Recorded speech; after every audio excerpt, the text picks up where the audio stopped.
Nagpaabot sa amin kasi guys, may nag-share po sa atin, umulan daw ng napakaraming paniki. Iwan ko lang kung saang lugar ito kasi hindi naman po nila sinabi. Kaya gusto kong tanungin sa kaibigan kasi may nagpaabot sa atin, masama po ba itong sign o katapusan na po ba ito ng mundo?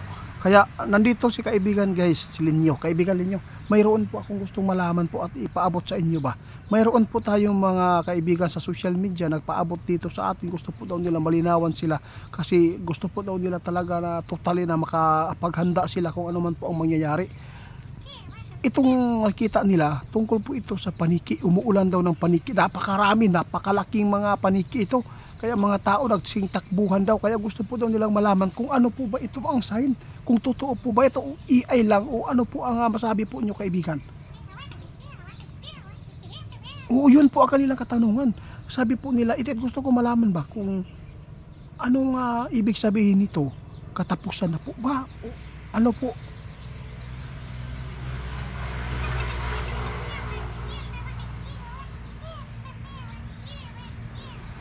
Ito ang sabi ng ating kaibigan sa lahat po ng mga makapanood sa amin. Yung sign po na nakita po ninyo, kung totoo man pong sign na yan, ito po ang sign po sa paniki ha. Guys, mangyayari talaga ang darkness. Kapag totoo yung nakita ninyo na mga paniki, kung hindi yan mga AI, ito po ang sign yan guys. Kapag mayroon paniki na umuulan daw, ang paniki dyan sa lugar ninyo, napakarami na ngayon lang po ninyo nakikita. Ibig sabihin, ang sign po daw yan guys, darkness. Nako po, kaibigan, bakit po nasabi ninyo ang darkness? Maghanda po tayo guys, sa lahat po na makapanood. Talagang mangyayari talaga ang 3 days of darkness. Ito po ang babala ng ating kaibigan. Kapag nakakita kayo ng mga paniki dyan sa inyong mga lugar na napakarami, na ngayon lang po inyo nakita, mula nang lumaki kayo at tumanda, masamang pangitain po yan sa mundo. Pwedeng didilim ang mundo.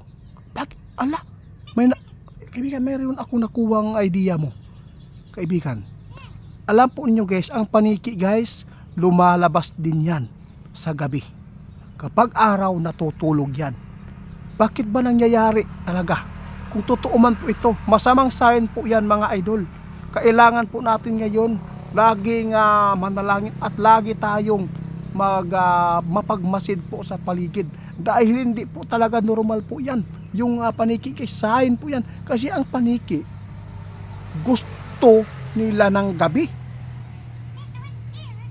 Kaya pala, grabe kaibigan, ang galing po ninyo talaga kaibigan guys. Humanga ako kay kaibigan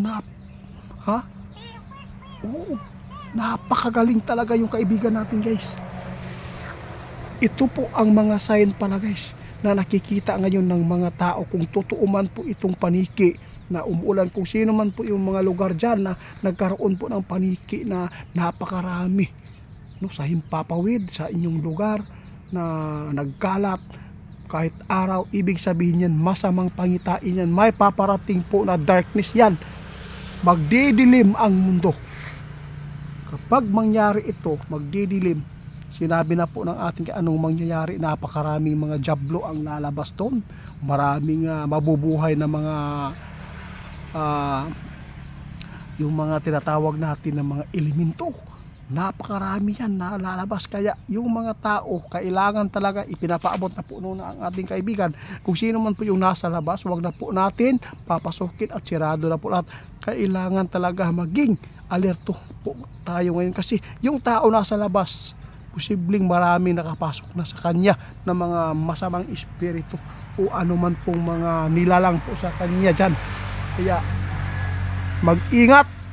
Kailangan po mapanood ninyo ang mga old videos natin tungkol po dyan. Salamat po ma'am sa ipinapaabot po ninyo ngayon na mga nasagupa ng mga tao dyan. Si kaibigan mismo ngayon nagpatotoo kung anong sign po ang paniki.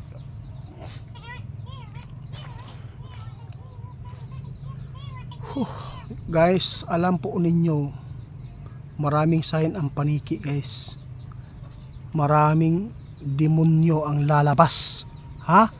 Mag-ingat tayo ngayon dahil sinabi po ng ating kaibigan kahapon ang mangyayari dito sa 2027 at 2028 hanggang pataas, na ito po ang plano ngayon ng mga Diablo, na ang puntiryahin ang government para mahawakan po nila. Pag nahawakan na po nila ito, kontrolado na po nila ang lahat, ito po ang kanilang gagawin, no? Yung pira natin mangyari talaga na wala ng halaga.